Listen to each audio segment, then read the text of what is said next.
দর্শক আসসালামু আলাইকুম, সবাইকে স্বাগত জানাচ্ছি। আমি কনক সারোয়ার। আজকে সরাসরি সম্প্রচারে জনতার কথা অনলাইনে।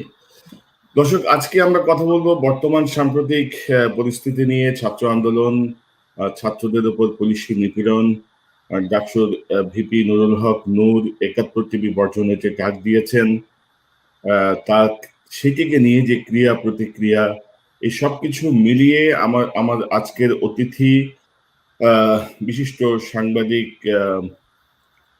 ইমরান আনসারী এবং জনাব ইলিয়াস হোসেন। ইমরান আনসারী এবং ইলিয়াস হোসেন, আপনাদের দুজনকে স্বাগত জানাচ্ছি আজকের সরাসরি সম্প্রচারে। ধন্যবাদ আপনাকেও আমাকে আমন্ত্রণ জানাবার জন্য প্রথমবারের মতো। আমরা প্রথমেই যেতে চাই ইমরান আনসারীর কাছে। আপনি জানেন যে ইতিমধ্যে বাংলাদেশে ধর্ষণ বিরোধী আন্দোলন শুরু হয়েছে। তো ইতিমধ্যে তাদের উপর পুলিশি নির্যাতন হয়েছে, বেশ কয়েকজনকে পুলিশ তুলে নিয়ে গেছে, গুমের অভিযোগ এসেছে। তো কিভাবে দেখেন এই বিষয়টি? আপনার সঙ্গে আপনাকে দিয়ে শুরু করতে চাই, ইমরান আনসারী। ধন্যবাদ। দেখুন, এই যে আন্দোলনটি হচ্ছে সেটি হচ্ছে ডাকসুর সাবেক ভিপি নুরুল হক নুরুর নেতৃত্বে। বিশেষ করে এই আন্দোলনটির সূত্রপাত হয়েছিল কোটা সংস্কার আন্দোলন নিয়ে। তারপর থেকে জনগণের দাবি নিয়ে, জনমানুষের দাবি নিয়ে, যেখানেই ইনজাস্টিস হচ্ছিল বাংলাদেশে, সেখানেই এই একটি গ্রুপ তারা দাঁড়াবার চেষ্টা করেছেন, মানুষের পাশে দাঁড়াবার চেষ্টা করেছেন। আমার কাছে খুব সিগনিফিকেন্ট মনে হয়েছে যে তারা বয়সে অনেক ছোট, অনেক তরুণ হতে পারে, কিন্তু তারা খুব দূরদৃষ্টি সম্পন্ন এবং তারা জাস্টিসের পক্ষে কথা বলতে জানেন। আপনি দেখেছেন যে চট্টগ্রামে হাটহাজারী মাদ্রাসা একটি ঘটনা ঘটেছে। হাটহাজারী মাদ্রাসার ছাত্ররা তারা একটি আন্দোলন করেছে। প্রথমবারের মতো কাউমি মাদ্রাসায় তাদের অধিকার আদায়ের জন্য আন্দোলন হয়েছে। সেই আন্দোলনে পর্যন্ত নুরুল হক নুরু কিন্তু সমর্থন দিয়েছেন যে ছাত্রদের বিরুদ্ধে কোনো ব্যবস্থা নেওয়া হলে বাংলা রাজপথে তারা নামবেন। এ থেকে আমি যে বিষয়টি বুঝতে পারি যে ইংরেজিতে একটি কথা আছে, injustice anywhere is threat to justice everywhere. এই যে মূল মন্ত্রটি, জাস্টিস অ্যান্ড ইনজাস্টিসের যে মূল মন্ত্রটি বাংলাদেশের যুব সমাজ তারা বুঝে গেছে, এবং বুঝে যাবার কারণেই আমরা বেশ কয়েকটি আন্দোলন দেখতে পেয়েছি। শুধু কোটা সংস্কার আন্দোলন দিয়ে শুরু হয়েছে, কিন্তু ভারতীয় আগ্রাসন বিরোধী আন্দোলন কিন্তু তাদের মাধ্যমে আমরা দেখতে পেয়েছি। তাদের মাধ্যমে আমরা দেখতে পেয়েছি যে রাজপথে মানুষ যে গাড়ির নিচে পড়ে মারা যায়, অ্যাক্সিডেন্ট হয়ে মারা যায়, সড়ক সংস্কারের যে আন্দোলন, এই আন্দোলন কিন্তু তাদের মধ্য থেকে আমরা দেখেছি, এবং হাজার হাজার যুবক শ্রেণীর ছাত্র সমাজ কিন্তু তাদের পিছনে নেমে এসেছে। তার একটি কারণ, তারা একটি অরাজনৈতিক প্ল্যাটফর্ম থেকে আন্দোলনটি করেছেন এবং জনমানুষের সমর্থন নিয়ে তারা কিন্তু আন্দোলনটি করেছেন, যার কারণে আনসারী, আপনি জানেন যে ৭১ টিভি বলে বাংলাদেশে একটি টেলিভিশন আছে। এই টেলিভিশনটি মূলত আওয়ামী লীগের প্রোপাগান্ডা মেশিন। সত্য মিথ্যা মিলিয়ে তারা সবসময় আওয়ামী লীগের ইনজাস্টিসকে জাস্টিসে পরিণত করতে চায়, তারা প্রতিষ্ঠিত করতে চায়। তো সাম্প্রতিক সময় আপনারা জানেন যে সাম্প্রতিক সময়ে নূরের একটি মন্তব্যকে, ওই যে কথিত যে ধর্ষিতা, তার কিছু ছবির প্রসঙ্গে, তার সঙ্গে পূর্ব সম্পর্কে যে নূরের একটি মন্তব্যকে তারা অপব্যাখ্যা করে তারা নূরের বিরুদ্ধে নানা প্রচারণা প্রোপাগান্ডা চালাচ্ছেন এই ছাত্র আন্দোলনকে দমন করার জন্য, যেমনটি তারা করেছিলেন ব্যারিস্টার মইনুল হোসেনকে হিউমিলিয়েট করার জন্য মাসুদা ভাট্টিকে ব্যবহার করে। তো এই যে অপব্যাখ্যা বা সবকিছু, এই বিষয়টি নিয়ে আমি আসছি আপনার কাছে। তার আগে একটু ইলিয়াস হোসেন, আপনি কিভাবে দেখছেন এই যে ধর্ষণ বিরোধী আন্দোলন, এই যে ৭১ টেলিভিশন বন্ধের ডাক দিয়েছেন ডাকসু সাবেক ভিপি নুরুল হক নূর, এবং ব্যাপক সাড়া পড়েছে এই ডাকে? আপনি কি মনে করেন, কিভাবে দেখেন? কনক ভাই এবং ইমরান আনসারী দুজনকেই ধন্যবাদ জানাচ্ছি, এবং আমাদের সাথে যেসব দর্শক এই মুহূর্তে দেখছেন সবাইকেই অভিনন্দন জানাচ্ছি। বিশেষ করে বাংলাদেশে আজকের মানুষ বুঝতে পেরেছে যে বাংলাদেশে এখন দুইটা পক্ষ। একটা হচ্ছে দেশপ্রেমিক বাংলাদেশী, আরেকটা হচ্ছে ভারতপ্রেমী। বাংলাদেশে এখন ওই ভারতপ্রেমীরা বলার চেষ্টা করেন যে আরেকটা পক্ষকে পাকিস্তানি, তারপরে হচ্ছে জামায়াত শিবির নানান নামে ডাকেন। বাংলাদেশের মানুষ যদি এখন পাকিস্তানের কাছে গিয়ে ধরুন কান্নাকাটিও করে যে আমরা পাকিস্তানি হতে চাই, তোমরা আমাদের সাথে একসাথে আসো, তারপরেও সম্ভব না। সেই রাস্তা বন্ধ। মনে করেন যে বাংলাদেশে পাকিস্তানের প্রেমীরা আছে, থাকলেও লাভ নেই। কিন্তু এখন আমাদেরকে ক্ষতি করছে হচ্ছে ভারত প্রেমীরা। যারা আজকে বাংলাদেশকে ২ টি ভাগে ভাগ করেছে, সেই ভাগের মধ্যে আজকে ধর্ষক শ্রেণী বলুন, আর ৭১ টেলিভিশন বলুন, কিংবা আওয়ামী লীগ, ছাত্রলীগ যাই বলুন, তারা সবাই একটাই দল। এখন নুরুল হক নূরের বিরুদ্ধে কথা বলার কারণ কি? কারণ কিন্তু নুরুল হক নূর ওই মেয়েকে নিয়ে কি কথা বলেছে সেটা না।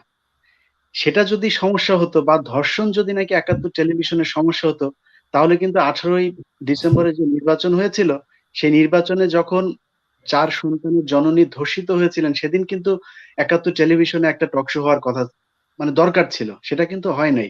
অতএব ধর্ষণ তাদের সমস্যা না। কিংবা কোনো একটা না, মেয়ে ইলিয়াস টক শো হয়তো হয়েছে, কিন্তু যে পরিমাণ অবস্থান নেওয়া প্রয়োজন ছিল সেই অবস্থান তো তারা নেয়নি।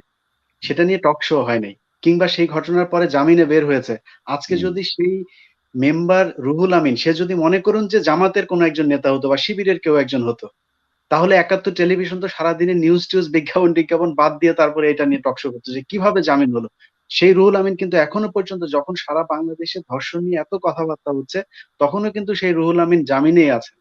তো আপনি রাষ্ট্রের সর্বোচ্চ আইনের যেই বিধান করেছেন যে ধর্ষণের শাস্তি হচ্ছে গিয়ে ফাঁসি। হুম।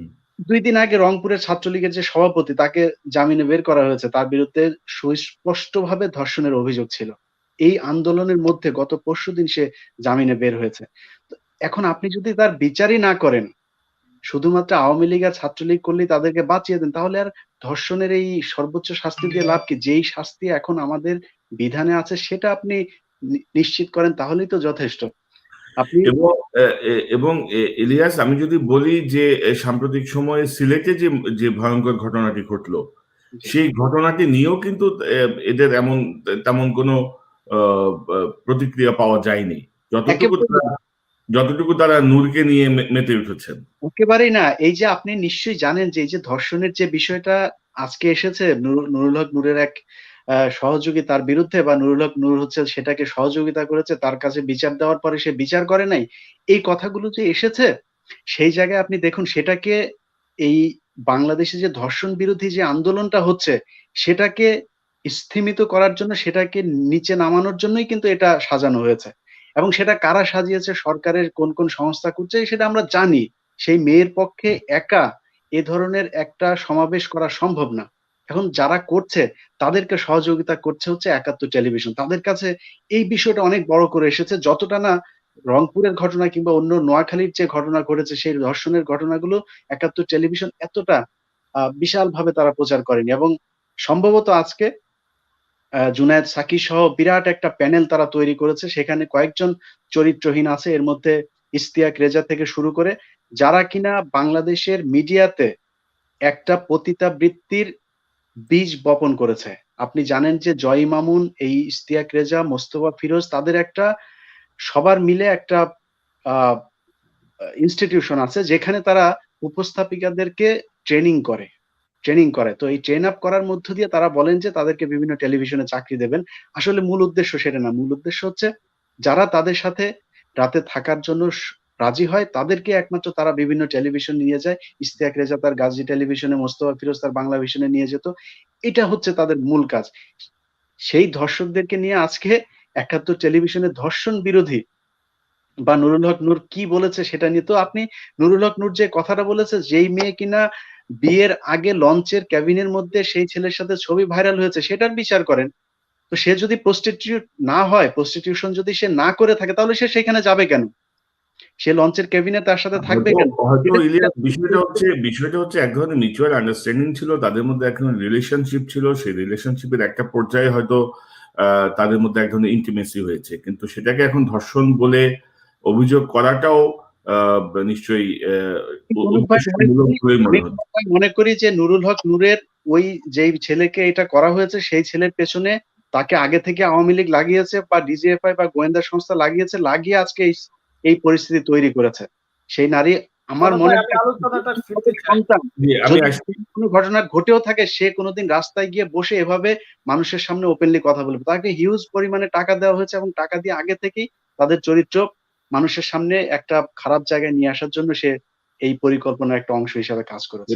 এবং ইলিয়াস, এই যেভাবে ওই মেয়েটি টিএসসি তে যেভাবে সামিয়ানা টাঙিয়ে বসেছে, প্রস্তুতি নিয়ে বসেছে, তো তাতে বোঝাই যাচ্ছে যে সরকারের একটি পৃষ্ঠপোষকতা আছে। যেভাবেই হোক নুরুকে, ডাকসুর সাবেক ভিপি নূরকে একটু হেয় প্রতিপন্ন করা, আন্দোলনকে একটু ভিন্ন খাতে প্রবাহিত করা। তো দর্শক, আপনারা যারা এই অনুষ্ঠানটি দেখছেন, আপনাদের কাছে আমরা একটু পরে আসবো, আপনারা আমাদের সঙ্গে যোগ দেবেন আমরা আশা করি। যারা এই অনুষ্ঠানে যোগ দিতে চান দয়া করে এই চ্যানেলটি সাবস্ক্রাইব করুন, সাবস্ক্রাইব করে প্রস্তুত থাকুন। আমি একটু পরে আপনাদের কথা শুনবো, এই ইস্যুগুলো নিয়ে আপনারা আমাদের সঙ্গে সরাসরি যোগ দেবেন। ইমরান আনসারী, আপনার কাছে জানতে চাই, জি জি, আপনি যে কথাটা প্রথমে শুরু করেছেন যে ৭১ টেলিভিশন আওয়ামী লীগের প্রচার প্রপাগান্ডা নিয়ে কাজ করে, আমি আপনার এই মতটির সাথে, এই আর্গুমেন্টের সাথে সম্পূর্ণ একমত নই। ৭১ টেলিভিশন আসলে এজেন্ডা নিয়ে কাজ করে ভারতের হিন্দুত্ববাদের যে আদর্শ, যে সাভারকার 1920 সালে যে আদর্শটি প্রতিষ্ঠা করবার জন্য একটি বই লিখেছিলেন, হিন্দুত্ব বা হু ইজ হিন্দু। আফগানিস্তান থেকে শুরু করে বাংলাদেশ হয়ে মিয়ানমার পর্যন্ত একটি অখণ্ড ভারত রাষ্ট্র, যার ধর্ম হবে হিন্দু, যার সংস্কৃতি হবে হিন্দু, ভাষা হবে হিন্দু সংস্কৃতি, সেই যে আদর্শ, সেই হিন্দুত্ববাদী আদর্শকে বিস্তার করবার বিভিন্ন ধরনের প্রজেক্ট কিন্তু ভারত থেকে শুরু করে আফগানিস্তান, পাকিস্তান হয়ে বাংলাদেশ পর্যন্ত রয়েছে। সেই প্রজেক্টের একটি অংশ বলে আমি মনে করি এই ৭১ টেলিভিশনকে। তারা কিন্তু আপনি দেখবেন যে শেখ হাসিনা যখনই হেফাজতের সাথে মিটিং করে, তারা কিন্তু খুব গর্বের সহিত শেখ হাসিনার সেই যাওয়াটাকে, শেখ হাসিনাকে হুজুরদের সাথে বা কওমি আলেমদের সাথে বসাটাকে সমালোচনা করেন। যেমন পাঠ্যপুস্তকে ইসলাম বিদ্বেষী অনেক প্রবন্ধ যখন আসছিল, তখন বিশেষ করে কওমি উলামায়ে কেরামদের পক্ষ থেকে এটার বিরোধিতা করা হয়েছিল। এবং আমি পার্সোনালি, আমি যেহেতু কুমিল্লা অঞ্চলের মানুষ, আহমদ রাজার অনুসারী লোকেরাই এখানে আলেমরা বেশি থাকে, তাদের সাথে কথা বলছিলাম। তারা প্রাইম মিনিস্টারের সাথে কথা বলেছেন, যাদেরকে সুন্নি বলা হয়। তারা কথা বলেছেন যে পাঠ্যপুস্তক থেকে সেই ইসলাম বিদ্বেষী সেই জিনিসগুলো কিন্তু সরাতে হবে। প্রধানমন্ত্রী কিন্তু সেটি করেছিলেন। সেটারও কিন্তু আমি সমালোচনা কিন্তু একমাত্র ৭১ টেলিভিশনে কিন্তু আমি দেখেছি। শাহরিয়ার কবির সহকারে শুরু করে ইসলাম বিদ্বেষী যে গ্রুপটা আছে, ডি ইসলামাইজেশন প্রজেক্টের অংশ হিসেবে ভারতের, তারা কিন্তু সেই কাজগুলো করছে। এই পলিটিক্সটা কিন্তু আমাদেরকে বুঝতে হবে।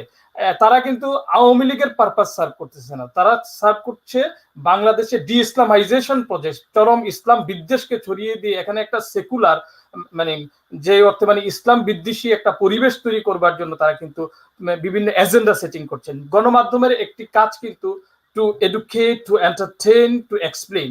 তার পাশাপাশি গণমাধ্যম আরেকটি যে কাজ করে সেটি হচ্ছে এজেন্ডা সেটিং করে। গণমাধ্যমের আপনি যদি দেখেন যে এই সিএনএন বা ফক্স টেলিভিশনে, তারা কিন্তু ছোট্ট একটি ঘটনাকে কেন্দ্র করে কিন্তু জর্জ ফ্লয়েডের যে ঘটনাটি, সেই ঘটনাটি কিন্তু সামনে নিয়ে আসে, কিন্তু সিএনএন কিন্তু সামনে নিয়ে আসে আন্দোলনকারীদের সাথে এক ধরনের এজেন্ডা সেটিং এর মধ্য দিয়ে কিন্তু এই বিষয়টি সারা বিশ্বে ছড়িয়ে পড়েছিল।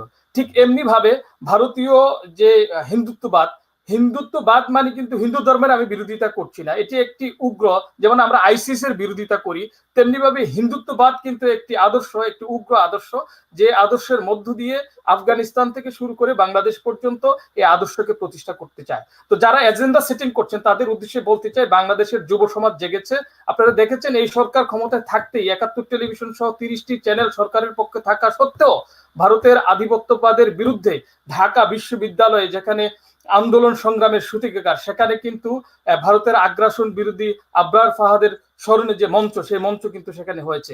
আজকে বিভিন্ন একাডেমিয়াতে, আজকে বিভিন্ন একাডেমিক পরিমণ্ডলে, বিভিন্ন ওয়েবিনার গুলোতে বাংলাদেশের অস্তিত্ব, বাংলাদেশের সার্বভৌমত্ব নিয়ে কথা হচ্ছে। আমি এজেন্ডা সেটারদের সাথে বলতে চাই, ভারতীয় হিন্দুত্ববাদ বাংলাদেশ নামক রাষ্ট্রে কখনো আধিপত্য বিস্তার করতে পারবে না। এই জন্য, যার কারণ হচ্ছে বাংলাদেশ একটি ইউনিক কান্ট্রি, যেখানে সব মানুষের ভাষা হচ্ছে বাংলা, আর সেখানের বেশিরভাগ মানুষের ধর্ম হচ্ছে ইসলাম। এই পাক ভারত উপমহাদেশে হিন্দুত্ববাদ বা উগ্র ব্রাহ্মণ্যবাদ যেটাকে বলি সব জায়গায় বিস্তার করতে সক্ষম হয়েছে, কিন্তু আমাদের এই বাংলায় এটা কিন্তু কখনোই এটা ডমিনেন্ট শক্তি হিসেবে আসে নাই। 200 বা 300 বা 1000 বছরের যদি হিস্ট্রি আমরা বিশ্লেষণ করি, তো আমরা যেটা বলি আজকে এই 71 টেলিভিশনের যে বর্জনের যে এই ঘোষণা, এটি নুরুল হক নূর হয়তো উচ্চারণ করেছেন, কিন্তু এই বর্জন কিন্তু অলরেডি আলেম সমাজ কিন্তু তারা এটাকে স্বীকৃতি দিয়েছেন। বিশিষ্ট কয়েকজন আলেম কিন্তু আমি দেখেছি যে বর্জনের ঘোষণা দিয়েছেন। কিন্তু এই বর্জন নিয়ে আমাদের সাংবাদিক সমাজ বা আওয়ামীপন্থী সাংবাদিকরা কেন এত উচ্ছ্বসিত হচ্ছেন, কেন এত মাথায় নেমেছেন, এজেন্ডা নিয়ে নেমেছেন? আমি একটু স্মরণ করে দিতে চাই, এই বর্জন নিয়ে আপনারা কেন এত সোচ্চার হচ্ছেন? এই বর্জনের রাজনীতি তো আজকের না। মাওলানা আব্দুল হামিদ খান ভাষা নিয়েও পত্রিকা পড়িয়েছেন, পত্রিকা বর্জনের ডাক দিয়েছিলেন। আমাদের মাননীয় প্রধানমন্ত্রী শেখ হাসিনাও কিন্তু তিনি পত্রিকা যেমন চ্যানেল আর টিভি, আপনার এনটিভি, তাদেরকে কিন্তু বিরোধী দল থাকার সময় কিন্তু তিনি বর্জন করেছিলেন, তাদেরকে প্রবেশ করতে দেননি। বর্তমান সময় ডেইলি স্টার, প্রথম আলো, তাদেরকে কিন্তু প্রধানমন্ত্রীর অফিস থেকে কিন্তু বর্জন করা হয়েছে। তখন তো আপনাদের কোনো বক্তব্য দেখি না। এমনকি দিগন্ত টেলিভিশন, আমার দেশ, আপনার ইসলামিক টেলিভিশন, এই শাহবাগের মঞ্চে যখন বর্জনের ঘোষণা দিল, তখন তো সাংবাদিক নেতারা কোনো বক্তব্য দেন নাই। বন্ধ করে পরে বর্জন না, শুধু বন্ধ করে পর্যন্ত দেওয়া হলো, চ্যানেল 1 বন্ধ করে দেওয়া হলো, তখন তো কোনো বক্তব্য শুনি নাই। আমি ব্যক্তিগতভাবে গণমাধ্যমের কর্মী হিসাবে কোনো গণমাধ্যম বন্ধ হয়ে যাক তার পক্ষে নেই। আমি মুক্ত গণমাধ্যম, আমি চাই একটি প্রতিযোগিতাপূর্ণ, প্রতিদ্বন্দ্বিতাপূর্ণ, বহুমাত্রিক, বহুমতের সমন্বয়ে একটি গণমাধ্যম থাকবে। সব চ্যানেল একই পক্ষে কথা বলবে, এটা আমি চাই না। সেই জায়গায় 71 টেলিভিশন থাকবে, কিন্তু ন্যাশনাল ইন্টিগ্রিটি, ন্যাশনাল সংহতি, জাতীয় সংহতি যেটাকে ধ্বংস করে, আমাদের একটা ইউনিক আইডেন্টিটি, আমরা বাংলা ভাষাভাষী, আমাদের ইসলাম, এর বিরুদ্ধে এটা কথা বলা মানে বাংলাদেশের সার্বভৌমত্বের বিরুদ্ধে কথা বলা, এর বিরুদ্ধে কথা বলা মানে আমাদের জাতীয় সংহতিকে বিনষ্ট করা। এই ডিভাইড এন্ড রুল ব্রিটিশটা করেছিল, যার ফলে যার পরবর্তীতে ভারত এখন বাংলাদেশের জাতীয় সংহতিকে বিনষ্ট করে, বাংলাদেশের জাতীয় সংহতিকে ধ্বংস করবার মধ্য দিয়ে বাংলাদেশের আধিপত্য বিস্তার করতে চায়। যার অংশ হিসেবে তারা আওয়ামী লীগকে বেছে নিয়েছে। আওয়ামী লীগ মাঝে মাঝে তাদের, বেশিরভাগ সময় তাদের কথা শুনে মাঝে মাঝে আবার ইউটার্ন করে ফিরে আসে। আমি মনে অনেক বেশি বলে আনসারি না, আপনি ঠিক আছে। যে বিষয়টা আমি বলতে চাচ্ছি আপনাদেরকে, যে ধরুন দিগন্ত টেলিভিশন বন্ধ হয়ে গেল, ইসলামিক টিভি বন্ধ হয়ে গেল, 21 টেলিভিশনের উপর হামলা হলো, আমাদেরকে জেলে নিয়ে গেল, রাষ্ট্রদ্রোহের মামলা দিল, 21 টেলিভিশন গায়ের জোরে দখল করলো। তো কোনো সাংবাদিক নেতাদের কিন্তু কোনো সারা শব্দ ছিল না, না, সবাই তখন মহা চুপচাপ, মনে হচ্ছিল যেন সঠিক কাজটি হয়েছে। তো নূর এই প্রোপাগান্ডা মেশিন বয়কটের ডাক দিয়েছে, বর্জনের ডাক দিয়েছে। এর আগেও বিভিন্ন মহল থেকে, যেমন আনসারি বলছিলেন যে ওলামায়ে কেরামদের পক্ষ থেকে বলা হয়েছে। তো আজকে দেখলাম কি সাংবাদিক কুদ্দুস আফরাদ, সাজ্জাদুল ইসলাম না আলম তপু, এরা মিলে বিবৃতি দিচ্ছে যে ইহা অন্যায়, ইহা মহা অন্যায়, গণমাধ্যমের স্বাধীনতার উপর হস্তক্ষেপ, ইত্যাদি ইত্যাদি কি যেন বলতেছে। আর এগুলো পড়ার রুচি হয় না। আমার সহকর্মী ইলিয়াস কিন্তু প্রাথমিক বক্তব্যটা উঠিয়েছিলেন যে আওয়ামী পন্থী বা বিশেষ করে ভারতপন্থী, ভারতপ্রেমী আমাদের সাংবাদিক সমাজ কিন্তু আমাদের সাংবাদিক সমাজে ডমিনেট করে সব সময়ের জন্যই। যার ফলশ্রুতিতে কি হয়েছে, সাজ্জাদ আলম খান তপু হয়তো মনে প্রাণে চাননি বিবৃতিতে দিতে, বা কুদ্দুস আফরাদ ভাই হয়তো চাননি। আমি ইউনিয়নের রাজনীতি করি তো, কিন্তু তারা তাদের ভোটের রাজনীতির হিসাব করে দেখেছে যে আমরা যদি এই বিবৃতিটি না দিই তাহলে ভোটের মাঠে আগামীতে আমাদেরকে পস্তাতে হবে। আমি এই জায়গায় দ্বিমত করছি যে উনি চাননি বলে কোনো কথা নেই, উনি চেয়েছেন বলে উনি স্বাক্ষর করেছেন, সজ্ঞানে উনি স্বাক্ষর করেছেন। তো এখানে যদি কোনো ইল মোটিভ থাকে, ভোটের রাজনীতিও যদি থাকে, উনি গণমাধ্যমের বিরুদ্ধেই যখন বন্ধ হয়ে গেল তখন তিনি বললেন না। এখন ওনার এত প্রীতি কেন বাইরে উঠলো, এটা আমরা বুঝলাম না। ইলিয়াস, আপনি কি মনে করেন? আমি তো আসলে একটু ভদ্রভাবে কথা বলতে চাই, কনক ভাইয়ের সাথে মানে অভদ্র হয়ে কথা বলতে চাই না। বিষয় হচ্ছে বাংলাদেশের যেসব সাংবাদিকরা এখন আছে, এদেরকে আমি সাংবাদিক মনে করি না। তারা আমাদেরকে বলে থাকেন যে কথিত সাংবাদিক, তারপরে অনলাইন ব্যক্তিত্ব, তারপরে সোশ্যাল ওয়ার্ক, এই কি অ্যাক্টিভিস্ট এইসব বলে। সাংবাদিক বলতে শরম করে। শরম কিসের জন্য করে? সাংবাদিক বলতে আমরা ইউটিউবে টাকা খাই এই জন্য, আমরা ইউটিউবে ভিডিও আপলোড করি এই জন্য। একটা চ্যানেল বাংলাদেশে আছে যার বর্তমানে ইনকামের সবচাইতে বড় খাত হচ্ছে ইউটিউব না। একটা চ্যানেলের নাম বলেন। প্রতিটা চ্যানেল তাদের ইউটিউবের উপরে এখন ডিপেন্ডেন্ট। আপনি সারা অফিস যদি নাকি ইউটিউবের টাকায় চালাতে পারেন, আপনি কথিত সাংবাদিক হন না। আমি ইউটিউবে সাংবাদিকতা করলে কথিত সাংবাদিক হয়ে যাই না? আর এই প্রেস ক্লাবের যেসব সাংবাদিক বলতেছেন, এগুলোর বিচার হবে। আজকে এই মুহূর্তে বাংলাদেশের সবচাইতে আলোচিত ঘটনা হওয়ার দরকার ছিল, সেনাপ্রধান নিজে বলেছেন যে প্রধানমন্ত্রী তাকে গুমের নির্দেশ দিয়েছেন, তাকে দিয়ে গুম করিয়েছেন। এটার কোনো বিচার নাই। এটার জন্য প্রয়োজনে আন্তর্জাতিক আদালতে যাওয়া সম্ভব। এবং মানে এই ইলিয়াস, এই জায়গাটা আমি একটু কারেকশন দিতে চাই। সেনাপ্রধান যেটি বলেছেন যে গুম খুনের সঙ্গে প্রধানমন্ত্রীর যে নিরাপত্তা উপদেষ্টা তিনি সরাসরি ভাবে যুক্ত এবং তার নির্দেশেই ব্রিগেডিয়ার জিয়া সহ একটা গ্রুপ এই কাজটি করছে। যেহেতু তিনি প্রধানমন্ত্রীর হিসেবে কাজ করে বাংলাদেশ, আমরা এটা জানি। যেহেতু প্রধানমন্ত্রীর নিরাপত্তা উপদেষ্টা এর সঙ্গে মূল ব্যক্তি, সেহেতু এই দায়িত্ব প্রধানমন্ত্রীর উপরই বর্তায়।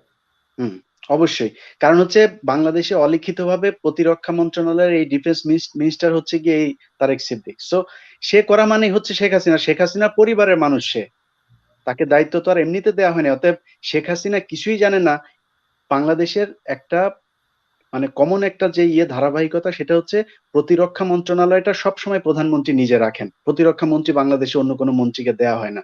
আমি আমার ছোটবেলা থেকেই দেখে আসছি, সেই খালেদা জিয়া থেকে শুরু করে আজ পর্যন্ত। কারণ এটা একটা সেনসিটিভ জায়গা। সো এই সেনসিটিভ জায়গার খবর শেখ হাসিনা রাখেন না, এটা যদি পাগলে বলে তারপরে বিশ্বাস করতে পারে, আমি বিশ্বাস করব না। অতএব সেটা তিনি জানেন। আর যদি নাও জেনে থাকেন, রাষ্ট্রের এত বড় একটা জায়গায় থেকে সেনাপ্রধান কে বলল সেই কথা শুনে সে গুম খুন করতে পারে না। এটার জন্য আন্তর্জাতিক আদালত পর্যন্ত তাকে আসতে হতে পারে। আর যেই ব্যক্তি এই কথাগুলো বলছেন, যার সাথে কথা বলেছে, আপনার অনুষ্ঠানেই দেখেছি যে তিনি স্বীকার করেছেন যে হ্যাঁ, এটা উনার বক্তব্য এবং সেনাপ্রধানের ভয়েস সেটা। তিনিও হয়তো, আমাদের বিশ্বাস, আন্তর্জাতিক আদালতে যদি মামলা হয় তাহলে তিনি গিয়ে সাক্ষ্য দেবেন। অতএব আলোচনা কিন্তু সেটা নিয়ে হওয়ার দরকার ছিল। সেটা নিয়ে আলোচনা হওয়ার কথা ছিল। সেটা নিয়ে কিন্তু বাংলাদেশে এই মুহূর্তে কোনো আলোচনা নাই। আরে ভাই, ভালো দোষ তো একজন করেছে, সেটা আজিজ বলুক অথবা তারেক সিদ্দিক বলুক, যে কোনো একজন, সেটা নিয়ে তো কথা বলতে হবে। এটা রাষ্ট্রের সর্বোচ্চ গুরুত্বপূর্ণ একটা জায়গা, সেই জায়গা নিয়ে কথা নাই। এখন সাংবাদিকদের আলোচনা এসেছে কেন ৭১ টেলিভিশনকে মানুষ বয়কট করছে। আপনারা যে কথাগুলো বললেন না, এর আগেও বিভিন্ন টেলিভিশনকে বয়কট করা হয়েছে, সেটা বিশেষ কিছু জায়গা থেকে বয়কট করা হয়েছে। সেটা কি? সেটা হচ্ছে, ধরুন, প্রধানমন্ত্রী কার্যালয়ে যেতে দেয় নাই, ওই যৌন জাগরণ মঞ্চে যেতে দেয় নাই, যেমন আমাদের ইটিভিও একসময় তারা বয়কট করেছিল। এইভাবে তারা ইসলামিক টেলিভিশন, দিগন্ত টেলিভিশন, এগুলোকে যেতে দেয়নি। তো সেটা বিশেষ একটা জায়গায়। কিন্তু এবার যে খেলাটা শুরু হয়েছে, ৭১ টেলিভিশন টিকবে না। কারণ আমি সহ অনলাইনে যারা কাজ করে, আমার বিশ্বাস প্রতিটা দেশপ্রেমিক ইউটিউবার সবাই এটার বিরুদ্ধে কাজ করছে, এবং তাদের যে সাবস্ক্রিপশনের যে সংখ্যা এবং ফলোয়ারের যে সংখ্যা, সেটা যেভাবে হু হু করে নামছে, তাদের টেলিভিশন টিকবে না। এবং আমি একটা ভিডিও আপলোড দিচ্ছি একটু পরেই, সেটাতে আমরা বলেছি যে মেঘনা গ্রুপ যদি ৭১ টেলিভিশনকে ফিনান্স করা থেকে বের হয়ে না আসে, তাহলে মেঘনা গ্রুপের যেসব পণ্য আছে সেগুলো আমরা বয়কটের ডাক দেব। এখন এবারের বয়কটটা কিন্তু অন্যরকম। অন্যবারের বিশেষ বিশেষ জায়গা থেকে বয়কট, এবারের সাধারণ মানুষ যারা আছে তারা বয়কটের ডাক দিয়েছে। অতএব আপনারা যতই চাপাচাপি করেন, সাংবাদিক নেতারা আপনারা বিজ্ঞপ্তি দেন আর টকশো করেন, লাভ হবে না। এটা একটা জায়গায় গিয়ে ঠেকবে, কারণ এবার সাধারণ মানুষ রাস্তায় নেমে এসেছে। আমি একটু যোগ করতে চাই বিষয়টা। জি, আনসারি বলেন। ইলিয়াসের সাথে আমি একটু যোগ করতে আনসারি, চাই। তার আগে আমি একটু বলতে চাই যে দর্শক, আমি একটি লিঙ্ক দিয়ে দিচ্ছি এখানে। আপনারা যারা আমার সঙ্গে কমেন্টসে একটি লিঙ্ক আমি শেয়ার করছি আপনাদের সাথে, আপনারা যারা এই অনুষ্ঠানে যোগ দিতে চান তারা সেই লিঙ্কটি ফলো করে আমাদের সঙ্গে যোগ দিতে পারেন। জি আনসারি। জি, ইলিয়াস তো অনেক জনপ্রিয় মানুষ এবং খুব খুব সুন্দর করে বলে। আমি হয়তো অত সুন্দর করে বলতে পারি না, বাট আমি যে বিষয়টা যেভাবে দেখি আর কি। দেখেন, ৭১ টেলিভিশন যেই এজেন্ডা সেটিং এর যে কাজটা করেছে, সেটা হচ্ছে যে মুক্তিযুদ্ধকে ইসলামের প্রতিপক্ষ হিসেবে তারা দাঁড় করিয়েছে। এই কথাটা কিন্তু, এই রাজনীতিটা কিন্তু আমাদেরকে বুঝতে হবে। এবং মুক্তিযুদ্ধকে ইসলামের প্রতিপক্ষ হিসেবে দাঁড় করানো হয়েছে। আপনি দেখেছেন যে ডক্টর কামাল হোসেন, একজন দেশপ্রেমী, বাংলাদেশের সংবিধান প্রণয়তা, একজন সিনিয়র প্রাজ্ঞ মানুষ, বঙ্গবন্ধুর সহচর এবং প্রধানমন্ত্রী শেখ হাসিনাও তাকে সম্মান করেন। খামোশ বলার কারণে তাকে যেভাবে হেনস্থা করা হয়েছে, ৭১ টেলিভিশন বারবার এই খামোশ এই ভিডিও ক্লিপটি প্রচার করে তাকে হেনস্থা করার চেষ্টা করা হয়েছে। মঈনুল হোসেন তিনি একটি কথা বলেছেন, তাকে কি নির্মম ভাবে জেলে নেওয়া পুরানো হলো। এটা কিন্তু এজেন্ডা সেটিং করে কিন্তু করা হয়েছে। আপনি দেখেন অধ্যাপিকা ডক্টর দিলারা হোসেন, তিনি একজন রাষ্ট্রবিজ্ঞানী সিনিয়র অধ্যাপক, তিনি টক শোতে অপিললি তিনি বলেছেন যে আমি এখানে ৭১ টেলিভিশন সভ্য মানুষ এখানে বসতে পারে না। আপনি দেখবেন এজেন্ডা সেটিং কিভাবে করে। করোনার সময় কি বলা হলো যে করোনায় আক্রান্ত যেসব লোকেরা মারা যাবে তাদেরকে পুড়িয়ে দেওয়া যেতে পারে, অথচ আপনি এই নিউ ইয়র্কে ছিলেন, নিউ ইয়র্কের একটি মুসলমানের লাশ দাফন মানে আমাদের ইসলামের রীতিনীতি অনুযায়ী দাফন ব্যতীত একটি লাশও কি আপনার দাফন করা হয়েছে? এরকম একটি ঘটনা দেখাতে পারবেন? আমাদের কমিউনিটির প্রায় 350 লোক মারা গিয়েছিল যখন বন্ধুর কাছে যেতে পারতো না, আমরা উপরতলার লোক নিচের তলা যেতাম না, সেই সময়ও কিন্তু এই কমিউনিটির কিছু মানুষ রাস্তায় নেমে এসেছিল, তাদেরকে দাফন করেছিল। এগুলো কিন্তু ডিইসলামাইজেশন প্রসেসের অংশ হিসেবে করা হচ্ছে। এই পলিটিক্সটা আমাদেরকে কিন্তু বুঝতে হবে। আমি আরেকটু কথা বলি, এই যে মাহমুদুর রহমান মান্না সাহেবের যে ভিডিও মানে ফোন আলাপটি কারা সম্প্রচার করেছিল এবং যার কারণে তাকে জেলে যেতে হয়েছে, ঠিক এমনি ভাবে প্রধানমন্ত্রী টু আমাদের সাবেক প্রধানমন্ত্রী যে ফোন আলাপ ফাঁস হয়েছে, মানে জাতিকে বিভক্ত করার জন্য, যেখানে একটা মিডিয়া ইন্টিগ্রেশনের দায়িত্ব পালন করবেন, যেখানে একটি মিডিয়া গণতান্ত্রিক পরিবেশের জন্য কাজ করবেন, সেখানে একটি মিডিয়া জাতীয় সংহতি বিনষ্ট ডেমোক্রেসির বিপরীতে কাজ করেছেন।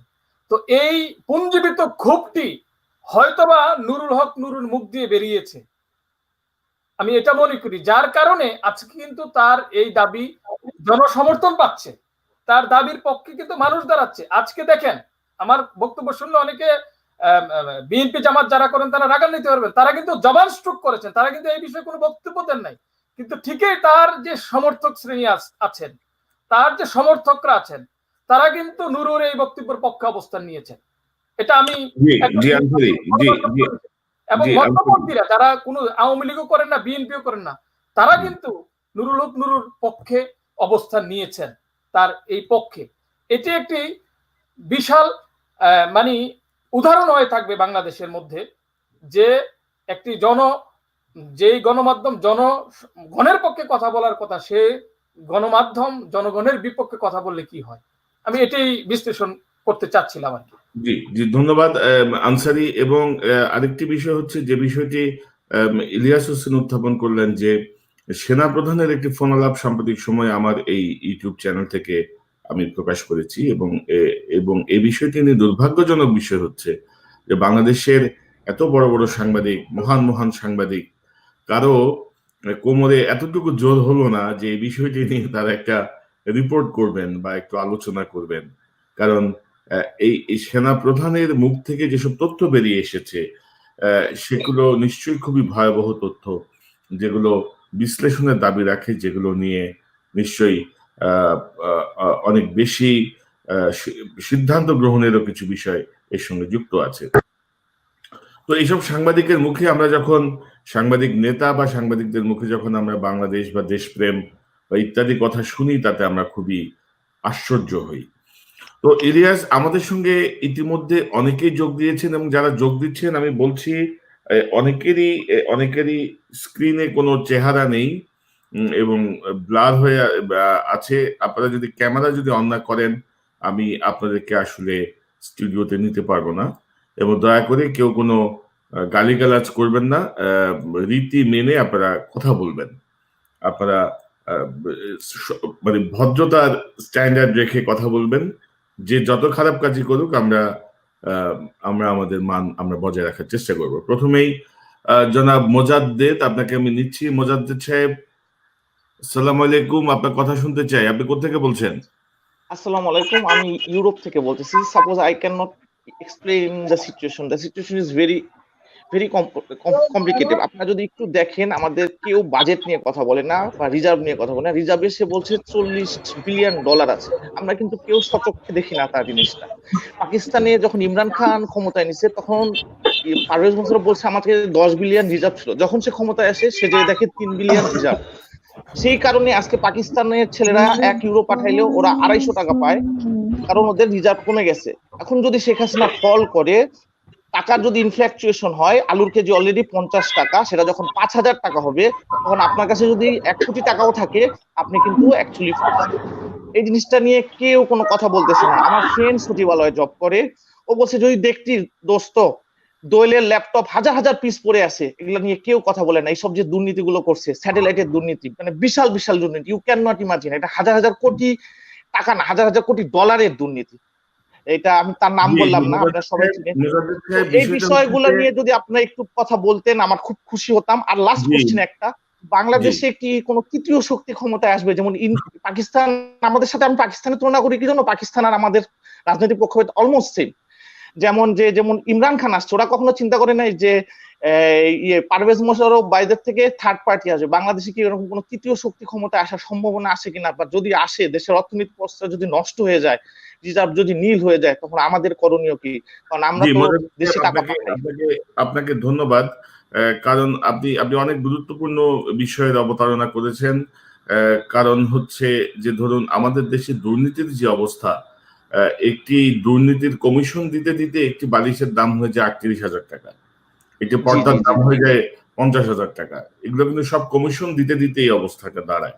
এটা অনেক গুরুত্বপূর্ণ প্রশ্ন। আর তৃতীয় শক্তি আসবে কি আসবে না, সেটি আসলে নির্ভর করছে জনগণের ওপরে। জনগণ কি চায় সেভাবেই সবকিছু। আমি বলবো যে রিজার্ভটা যাতে সেভ করে রাখে, না হলে আমরা এটা নিয়ে কথা বলবো। আমি এটা নিয়ে কথা বলবো। ধন্যবাদ আপনাকে, ধন্যবাদ। Thank you sir, thank you. Shahid Khan আপনি আনমিউট করে কথা বলুন। সালাম আলাইকুম।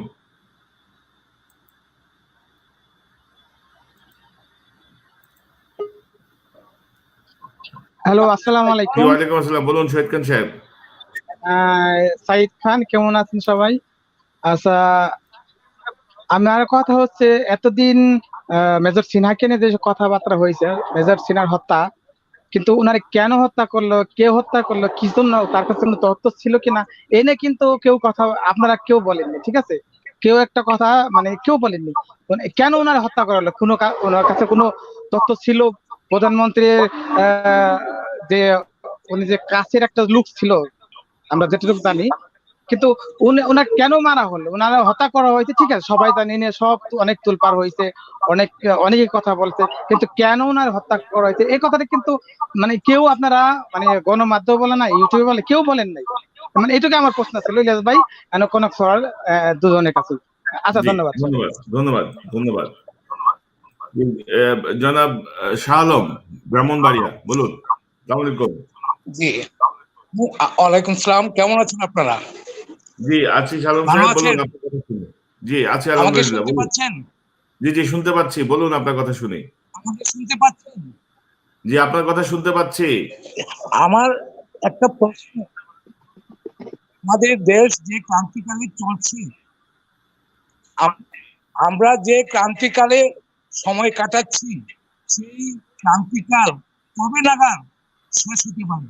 একজন শান্তিপ্রিয় সিনিয়র নাগরিক হিসেবে আপনাদের কাছে আমি জানতে চাই, আমাদের এই দুঃসময় কবে শেষ হতে পারে? জি জি ধন্যবাদ আপনাকে, আপনার প্রশ্নের জন্য ধন্যবাদ। জনাব কবির, আপনার কথা শুনতে চাই। জি, আসসালামু আলাইকুম ভাইয়ারা। আমি অ্যাকচুয়ালি আপনাদের আর ইলিয়াস ভাই এন্ড কনক স্যার ভাইয়ের প্রতিটা ভিডিও দেখে এবং নোটিফিকেশন অলওয়েজ অন থাকে আপনাদের যখনই আসেন। তো অনেকদিন ধরেই ট্রাই করছিলাম, তো আজকে পেলাম।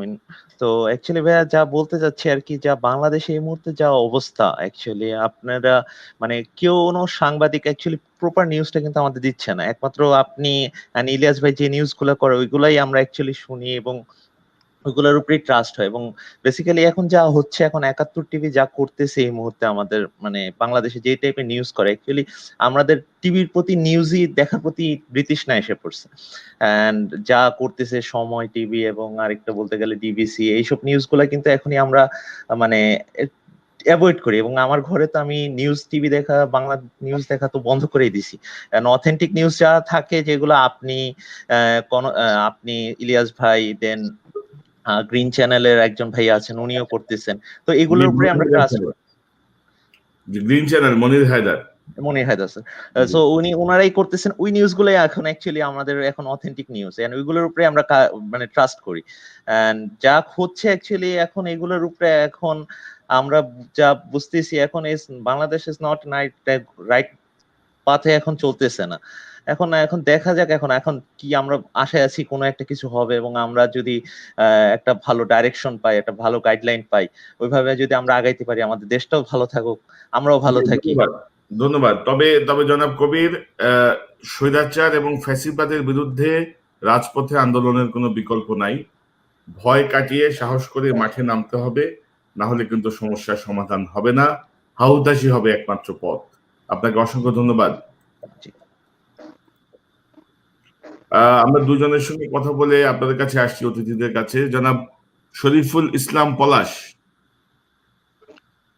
আসসালামু আলাইকুম। শ্রদ্ধেয় ইলিয়াস ভাই, কেমন আছেন? আমি আপনার অনেক বড় ফ্যান। জি আলহামদুলিল্লাহ। আমি কুমিল্লা লাকসাম থেকে, আমি আপনার প্রতিটা ভিডিও দেখি ভাই। আপনার গঠনমূলক প্রতিবেদনগুলো আমার খুবই পছন্দ। জি ধন্যবাদ ভাইজান, বলেন আপনার প্রশ্ন বলেন। আপনার কোনো জিজ্ঞাসা আছে কিনা? আমি বলতেছি ৭১ টিভি এভাবে ইসলাম বিরোধী কর্মকাণ্ড শেষ কোথায়? আমরা এটার প্রতিকার চাই। জি ধন্যবাদ। জনাব আসিফ মোহাম্মদ ইউসুফ। আসসালামু আলাইকুম, আমার কথা শুনতে পাচ্ছেন? আমি আসলে ইলিয়াস ভাইকে কিছু অনুরোধ করতে চাই আর কি।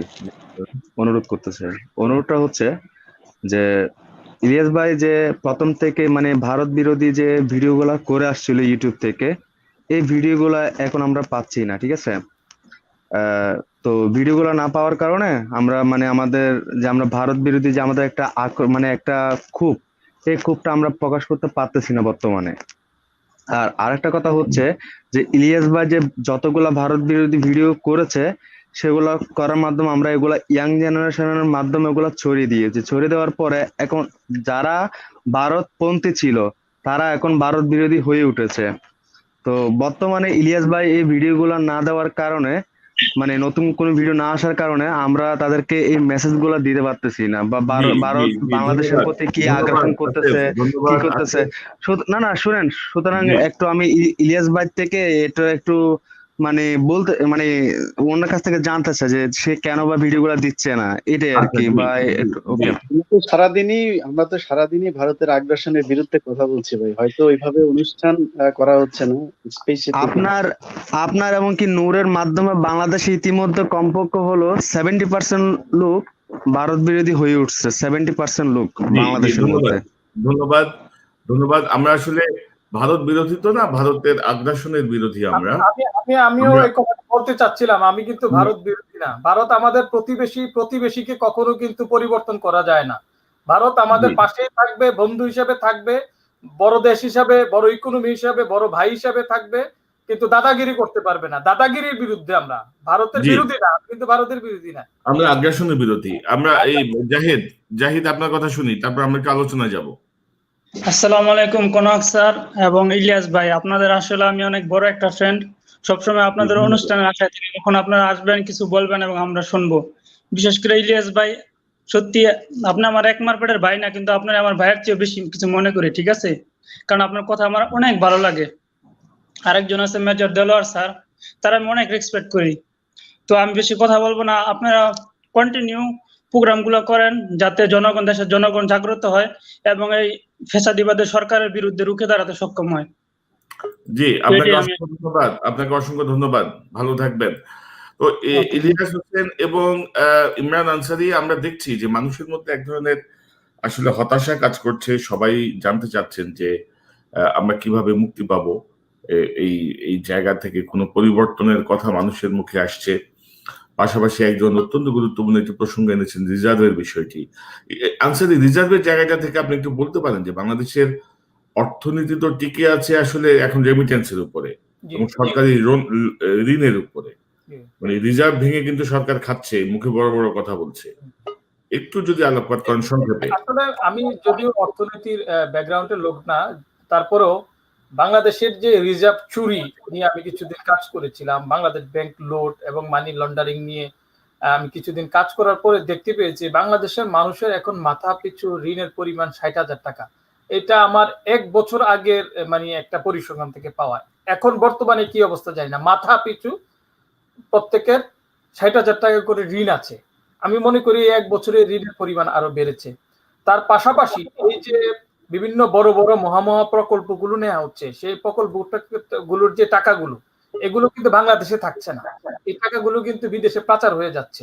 আপনি জানবেন এবং দেখেছেনও, আমাদের জ্যাকসন হাইট, জ্যামাইকাতে এখন আগে জানতাম যে জুইশরা এখানে বড় বড় বিল্ডিং দালান কিনে, এখন এইগুলার বড় বড় যদি কোনো বিল্ডিং এর মালিকানা খুঁজে পান, সেগুলো বাংলাদেশের লোকজন পাবেন এবং তারা কারা তার সেটাও কিন্তু আপনি বুঝতে পারছেন।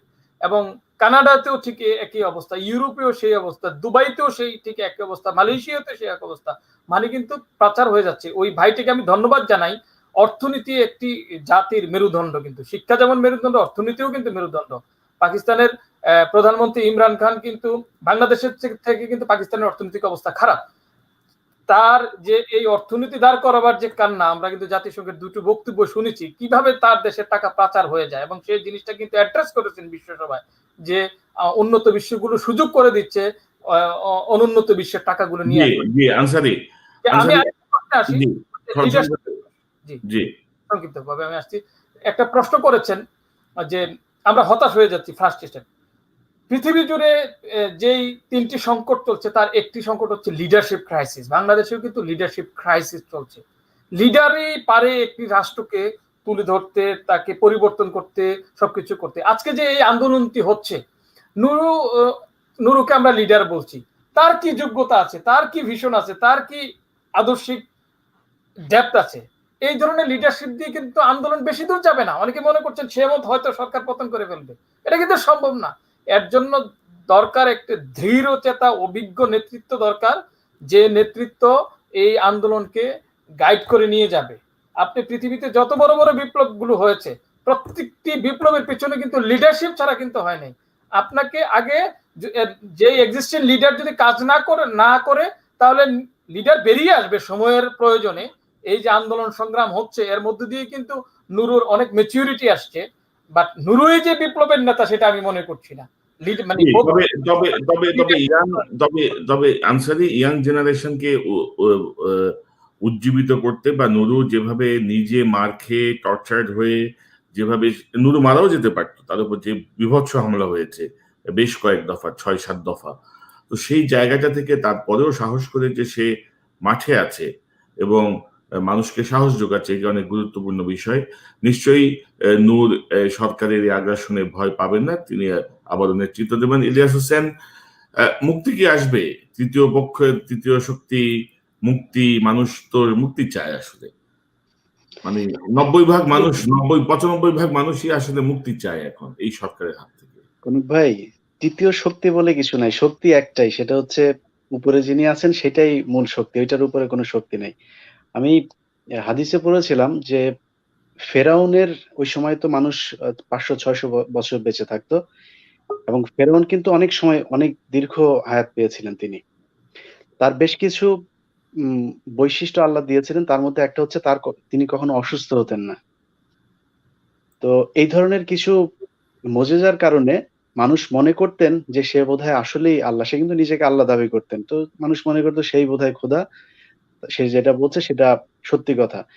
এবং প্রথম দিকে যারা একটু কনফিউশনে ছিল, যখন দেখছে যে ফেরাউনের আসলে কোনো অসুখ হয় না, সে যা চায় তাই হচ্ছে, সে এতদিন বেঁচে থাকছে, এত কিছুর পরে মুসা আলাইহিস সালাম তার সাথে পারছে না, এসবে না মানুষ মনে করেছে যে ও বোধহয় আসলে সারা জীবনই বেঁচে থাকবে। যে মানুষগুলোর ঈমান ছিল তারাও অনেকেই ঈমান হারা হয়ে যাচ্ছিল, যে আপনি এর বোধহয় আর কোনো কিছু হবে না, এভাবেই বোধহয় আমাদের বেঁচে থাকতে হবে। তো শেখ হাসিনার তো ধরেন ইদানিং কালের চেহারা দেখলেই বুঝতে পারছেন যে টেনশনে আছেন উনি, খুব টেনশনে আছেন। বিশেষ করে এই জেনারেল আজিজের আপনার বক্তব্য আসার পরে খুবই টেনশন আছে। শেখ হাসিনা রাতে ঘুমায়, এটা যদি আমাকে মানে উপর থেকেও কেউ আওয়াজ দিয়ে বলে, গায়েবী আওয়াজ থেকেও যদি বলে শেখ হাসিনা ঘুমায়, এটাও আমি বিশ্বাস করবো না। শেখ হাসিনা খাটের নিচে ইঁদুরের সাউন্ড শুনেও তার ঘুম ভেঙে যায় যে কে বোধহয় গুলি করলো কোন দিক থেকে। অতএব শেখ হাসিনার ঘুম হারাম হয়ে গেছে। এখন মানুষ যারা কিনা আজকে বলছেন যে কি হবে না হবে, ভাই চিন্তা করার কোনো কারণ নাই। কারণ শেখ হাসিনার বয়স যা হয়েছে, সর্বোচ্চ যদি বেঁচেও থাকে তাহলে 41 সাল পর্যন্ত, যেটা শেখ হাসিনা নিজে নিজে চিন্তা করে আর কি, 41 পর্যন্ত উনি বেঁচে থাকবেন। শেখ মুজিব আপনার ওই যে 5G নেটওয়ার্ক, তারপরে আইফোন আসবে, এগুলো স্বপ্নগুলো সব বাস্তবায়ন করে তারপরে শেখ হাসিনা মারা যাবেন। সে বাস্তবায়ন করতে 2041 সাল পর্যন্ত উনি ঠিক করেছেন যে 2041 সালে আমেরিকা থেকে মানুষ যাবে বাংলাদেশে কাজ করতে। ততদিন পর্যন্ত বেঁচে থাকে, তো 2042 সালে তো আপনারা মুক্তি পাবেন। সেই পর্যন্ত অপেক্ষা করেন, এত হতাশ হওয়ার কিছু নাই। বিশেষ করে আমাদের বয়সী যারা আছেন, যদি অস্বাভাবিক কোনো ডেথ না হয়, আল্লাহ আমাদের বাঁচিয়ে রাখবেন।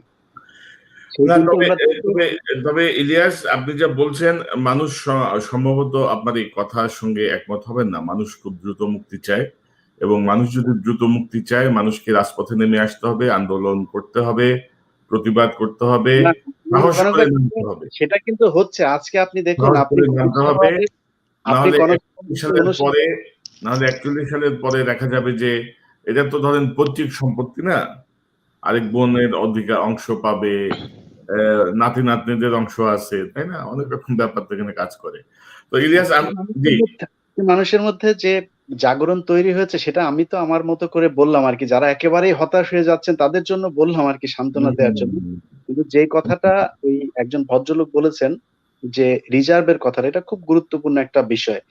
বাংলাদেশ সরকার কিন্তু গত 8 বছর ধরে আপনার দিচ্ছে না, IMF এবং বিশ্ব ব্যাংক তাদেরকে কোনো তথ্য দিচ্ছে না।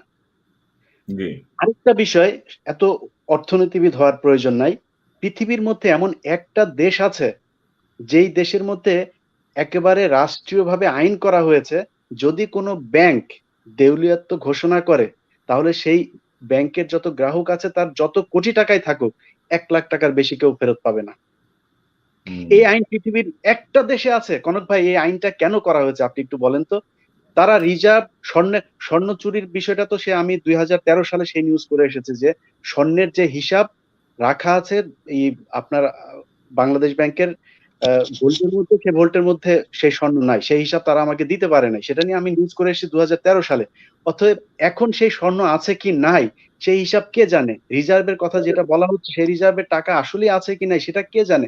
অতএব এটা নিয়ে যথেষ্ট সন্দেহ আছে। আর সবশেষ যে কথাটা বলতে চাই, যেটা নিয়ে আজকের আলোচনা, ইমরান আনসারী ভাই খুব গুরুত্বপূর্ণ কয়েকটা কথা বলেছেন যে 71 টেলিভিশন সরাসরি ইসলামের বিরুদ্ধে অবস্থান নেয়। আমি কিছুক্ষণ পরে যে ভিডিওটা আপলোড দিচ্ছি সেখানে কিছু কথা বলেছি, তার মধ্যে খুব গুরুত্বপূর্ণ একটা কথা, সেটা হচ্ছে মাওলানা মামুনুল হক সাহেব, তিনি বাংলাদেশের অত্যন্ত সুনামধন্য একজন আলিম। তিনাকে একদিন এই সামিয়া জামান, তখন 71 টেলিভিশনে, সেখানে এই শাহরিয়ার কবির সহ আরো 2 জনকে গেস্ট হিসাবে নেওয়া হয়েছে। সেই জায়গায় এই শাহরিয়ার কবির বলছেন মামুনুল হককে যে 3 জন খলিফা তিনারা খুন হয়েছেন, এই 3 জন খলিফাকে খুন করার পেছনে পরের খলিফারা দায়ী ছিল। সেই ক্ষমতার ভাগাভাগি, ক্ষমতা নিয়ে যে লড়াই, সেই দ্বন্দ্বটা নাকি সেই সময় থেকে এই বাংলাদেশে এসেছে। এই কথা বাংলাদেশের মতো একটা দেশে বসে কনক ভাই বলার সাহস পায় এই একমাত্র 71 টেলিভিশনের মতো এরকম কুলাঙ্গার কিছু সাংবাদিকের কারণে। আর 71 টিভি তো আপনার ইসলাম সংক্রান্ত বিষয়ে আলোচনার জন্য তাদের এক্সপার্ট হচ্ছেন শাহরিয়ার কবির। রাইট। শাহরিয়ার কবিরকে এই জন্য আনা হয়, ভারতের যে D-Islamisation project in south Asia, তিনি এই প্রজেক্টের অন্যতম একজন লোক। এই জিনিসটা কিন্তু আমাদেরকে বুঝতে হবে, পলিটিক্সটা। এবং এটা আনার কারণে 71 টেলিভিশন কিন্তু মাসুহারা পান, এটা কিন্তু আমরা বুঝতে পারি। এই পলিটিক্সটা কিন্তু আমাদের নতুন প্রজন্ম বোঝা শুরু করেছে। এখন 6-9 বুঝাইলে হবে না যে ওই মুক্তিযুদ্ধের বিরুদ্ধে, মুক্তিযুদ্ধকে সামনে রেখে আপনি যত কিছু বলবেন সব হালাল হয়ে যাবে, 71 টেলিভিশন নাম দিয়ে আপনি যা কিছু করবেন হালাল হবে। এদেশে বাংলা ভাষা এবং ইসলামের বিরুদ্ধে যারা অবস্থা নিচ্ছে তারা নিঃশেষ হয়ে যাবে। জি, এটাই হলো ধন্যবাদ আনসারি। আমি আবার আসছি জনাব সাইদুর রহমান আকন্দ, খুব সংক্ষেপে। জি, আসসালামু আলাইকুম। খুব সংক্ষেপে আপনার কথা শুনতে চাই। ওয়ালাইকুম আসসালাম। আসসালামু আলাইকুম রহমতুল্লাহ। ওয়ালাইকুম আসসালাম ভাই, বলুন। জি, কনক ভাই, আনসারি ভাই এবং ইলিয়াস ভাই, আপনারা কেমন আছেন? আচ্ছা, আলহামদুলিল্লাহ ভাই, আমরা ভালো আছি। আপনার সরাসরি আমরা কথা শুনতে চাই আপনার। জি ভাই, আমার একটা প্রশ্ন, সেটা হচ্ছে আসলে যদিও প্রশ্নটা পুরাতন, কিন্তু আমরা যে মুক্তিযুদ্ধের চেতনা বা বঙ্গবন্ধুর আদর্শ লালন করি, বা আমরা যারাই লালন করে বলে যারা হাকডাক করে, বঙ্গবন্ধুর আদর্শ কি এইটা যে তার আদর্শের লোকেরা সারা রাত ভর সারা মাস ব্যাপী নারীদেরকে নির্যাতন করবে, ধর্ষণ করবে, সর্বশেষে জয় বাংলা বলে স্লোগান দিলে সব মাফ, এরকম? আর দ্বিতীয়টা হচ্ছে এটার সাথে সম্পূর্ণ একটা প্রশ্ন, যে অন্য কোনো মতের বা অন্য কোনো পথের ইন্টারাপ্ট করছি ভাই আপনাকে, মানে বঙ্গবন্ধুর আদর্শটা কি একটু বলবেন? আপনি কি জানেন বঙ্গবন্ধুর আদর্শ কি? সেটা একটু বললে ভালো হয়, যে বঙ্গবন্ধুর আদর্শ ছিল কোনটা, কি মানে বঙ্গবন্ধুর আদর্শ কি? বঙ্গবন্ধুর আদর্শটা তো আপনার কাছ থেকে বা কনক সরোয়ার ভাইয়ের কাছ থেকে আমরা মোটামুটি জানছি, যেটা আসলে সত্যিকার অর্থে আমাদের অনেক অজানা ছিল, আমার ব্যক্তিগতভাবে অজানা ছিল। আমি অসমাপ্ত আত্মজীবনীটা পড়েছি, তো ওখানে অনেক বিষয়গুলাই আছে যেগুলো প্রচুর বিতর্কিত। তো এখন যাকে নিয়ে আমরা এত হাকডাক করি, সেই মানুষটার নাম ভাঙে যখন মানে এইভাবে অত্যাচারগুলো চলতেছে, উনি চলে গেছে, ওনার বিষয়টা আল্লাহর হাতে, ওনার ব্যাপারটা আর কিছু বলতে চাচ্ছি না, হিসাব নিকাশ তো হচ্ছেই ওখানে, মৃত ব্যক্তিকে নিয়ে কিছু না বলা। আমি আপনাকে একটু বলবো, বঙ্গবন্ধু আমাদের বাংলাদেশের স্থপতি, বাংলাদেশ নামক রাষ্ট্রে আমরা তার সম্পর্কে কোনো সমালোচনা ওনাকে আমি ব্যক্তিগতভাবে বলতে চাই, যেটা আমি ব্যক্তিগতভাবে ওনার ভালো গুণগুলোকে অবশ্যই আমি অ্যাপ্রিসিয়েট করি। একটা মানুষ কখনোই তো আর শতভাগ খারাপ হতে পারে না, বা শতভাগ ভালো। ওনার ভালো অ্যাপ্রিসিয়েট করি। এই জায়গাতে ওনার যে পরবর্তী জেনারেশন আজকে যারা ওনাকে পিতা হিসেবে মানে বা বাবা হিসেবে মানে, ওনাদের মধ্যে যে ম্যাক্সিমাম পার্সেন্ট যে আজকে যে অবস্থাটা করতেছে, এটার কি বিচার আদৌ বাংলার মাটিতে হবে বলে আমরা কি আশাবাদী হতে পারি? জি, ধন্যবাদ জনাব আমজাদ। আসসালামু আলাইকুম। আপনার কথা শুনি। ভাইজানের, আপনারা কেমন আছেন? জি, আছি আলহামদুলিল্লাহ, আমরা ভালো। আপনার কথা শুনি ভাই, বলুন। আমাকে একটু টাইম দেবেন, আমি আসলে ইলিয়াস ভাইয়ের সাথে একটু স্পেশালি কথা বলতে চাচ্ছি। ইলিয়াস ভাই কেমন আছেন? ভাই, কোনো প্রশ্ন থাকলে সরাসরি করুন, কারণ আমরা ইলিয়াস ভাই, আপনি মেবি নায়েব আলী নামে কুমিল্লার এক বড় ভাই কুরিয়া থাকেন, আপনি মেবি চিনেন ওনাকে। তো লাস্ট 2 দিন আগে, গত মঙ্গলবারে আমি সকাল 8টা জনাব আহনাফ তাহমিদ। আসসালামু আলাইকুম। জি, ওয়ালাইকুম আসসালাম ভাই, বলুন। আচ্ছা, বেসিক্যালি আমার দুইটা কোশ্চেন। সেটা হচ্ছে যে ফার্স্ট, যে আমরা পূর্ববর্তীতে যখন দেখছি যে যখন বিরোধী দল ছিল আর কি, বিরোধী দলের কার্যক্রম ছিল, তখন তারা সরকার বিরোধী একটা ডাক দিত। তো সেই ডাকে দেশের ম্যাক্সিমাম মানুষেরই সমর্থন থাকতো না, যারা দল করে তারাই মেনলি মাঠে নামতো। তো এখন কিন্তু দেশের ম্যাক্সিমাম মানুষ সরকারের বিরুদ্ধে চলে গেছে। তো এই মুহূর্তে যদি তারা এরকম একটা ডাক দেয়, তাহলে কিন্তু আন্দোলনটা অনেক শক্তিশালী হয়ে মাঠে নামার সম্ভাবনা। কিন্তু আমরা এই ক্ষেত্রে কিন্তু তাদের নীরব ভূমিকা দেখতে পাচ্ছি। তো এই যে একটা নেতৃত্ব শূন্য, নেতৃত্বের যে গ্যাপ, এই গ্যাপটা কিভাবে পূরণ হতে পারে বলে আপনারা মনে করেন? এটা হচ্ছে আমার প্রথম প্রশ্ন। আর একটা প্রশ্ন করি। তো বেসিক্যালি হচ্ছে যে আমি হচ্ছে একজন বুয়েটের স্টুডেন্ট। তো যেটা দেখা যাচ্ছে এখন সেখানে, যে ইসলামের পক্ষে কেউ যদি কথা বলে, তাকে সরাসরি জঙ্গি ট্যাগ দেওয়া হচ্ছে, এটা একদম ওপেনলি দেওয়া হচ্ছে। তো এই বিষয়টার ক্ষেত্রে আমরা কি করতে পারি? আমরা তো কোনো ভালো কথা বলতে পারতেছি না, আমরা যে অশ্লীলতার বিরুদ্ধে বলার সাথে সাথে আমাদেরকে উগ্রবাদী, মৌলবাদী, জঙ্গি এসব ট্যাগ দিচ্ছে। তো এই ক্ষেত্রে আমরা আসলে কিভাবে কি করতে পারি? এই দুইটাই ছিল আমার প্রশ্ন। ধন্যবাদ আহনাফ। আনসারি, খুব সংক্ষেপে একটু বলুন। জি, আমি যে উনি খুব গুরুত্বপূর্ণ প্রশ্ন তুলেছেন, যে আসলে বিশ্ববিদ্যালয়গুলোতে আমরা যখন ঢাকা বিশ্ববিদ্যালয়ে পড়াশোনা করেছি, আমরাও এই বিষয়টা ফেস করেছি। আপনারা সবাই জানেন আমি মাদ্রাসা ব্যাকগ্রাউন্ডের একজন ছাত্র, আমি বিশেষ করে ফেস করেছি এই বিষয়টা ঢাকা বিশ্ববিদ্যালয় এবং সাংবাদিকতা করার ক্ষেত্রে। মানে ইসলাম দেখলেই মানে একটা জঙ্গি, একটা ভিন্ন ধরনের আন্ডার এস্টিমেট করা। অথচ আমি আমেরিকাতে এখানে পড়াশোনা করছি, এখানে মেইন স্ট্রিমে কাজ করছি, কোনোদিন কিন্তু এই প্রশ্ন হয়নি। তো এইটার প্রতিকারের একমাত্র হচ্ছে এই যে বুয়েটের যে ভাই বললেন, তাদের মতন ভাইরা যখন নিরপেক্ষ একটা প্ল্যাটফর্ম থেকে ইসলামের পক্ষে কথা বলবেন, তখন কিন্তু এই বিষয়টা কাউন্টার হিসেবে দাঁড়াবে। ধরেন কেউ কাউমিদের পক্ষ থেকে দাঁড়ালো, কেউ জামাতের পক্ষ থেকে দাঁড়ালো, তখন এটা কিন্তু খুব শক্তি পায় না। কিন্তু সাধারণ জনগণ যারা পলিটিক্স করে না, কোনো রাজনীতির সাথে জড়িত না, কিন্তু তারা ইসলামের পক্ষে, তারা দেশকে ভালোবাসে, তারা বাংলা ভাষাকে ভালোবাসে, তারা ন্যাশনাল সভারেন্টিকে ভালোবাসে, সেই জায়গা থেকে যদি ইন্টেলেকচুয়াল ফোরাম থেকে যদি এই আওয়াজটা তোলা হয় এবং খুব চোখে চোখ রেখে প্রতিবাদ করা হয়, তাহলে আমি মনে করি যে এটার অবসান হতে বাধ্য। জি, ধন্যবাদ আনসারী। ইলিয়াস, একটি ইমরান আনসারীর একটি প্রসঙ্গ নিয়ে আমি আপনার কাছ থেকে একটি ব্যাখ্যা চাই।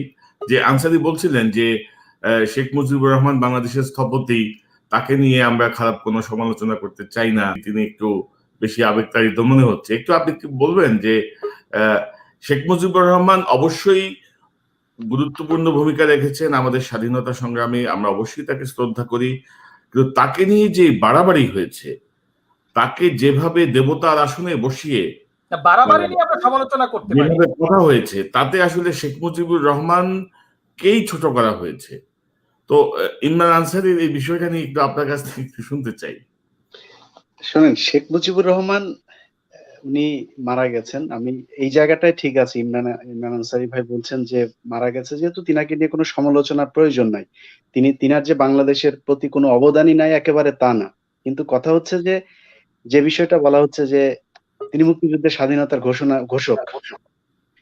তো এই ঘোষক যদি হয়ে থাকে, তাহলে এই যে শারমিন আহমেদের যে বই, তাজউদ্দিন আহমেদের মেয়ের বই, সেই বইয়ের মধ্যে স্পষ্ট লিখেছেন যে শেখ মুজিবুর রহমান ঘোষণা তো দূরের কথা, স্বাধীনতার যে ঘোষণাপত্রটা লিখে নিয়ে যাওয়া হয়েছিল 25 তারিখ রাতে, সেটাতে সই করে নাই। একদম সরাসরি বলেছেন যে আমি যদি এখানে সই করি তাহলে আমাকে রাষ্ট্রদ্রোহী হিসাবে বিচার করা হবে।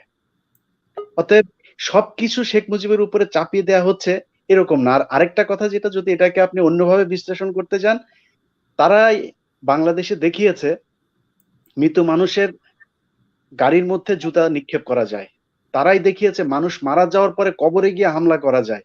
এগুলো এই আওয়ামী লীগ শিখিয়েছে। মানুষ মারা যাওয়ার পরে 28 অক্টোবর আমরা দেখেছি পল্টনে তার মারা যাওয়ার পরে লগি বৈঠা দিয়ে তারপর তাকে পিটিয়ে তাকে রক্তাক্ত করা হয়েছে। এগুলো তো এই আওয়ামী লীগ শিখিয়েছে। অতএব তাদের মতো যদি আপনি রাজনীতি করতে যান, তাহলে রাজনীতি অবশ্যই করা যাবে।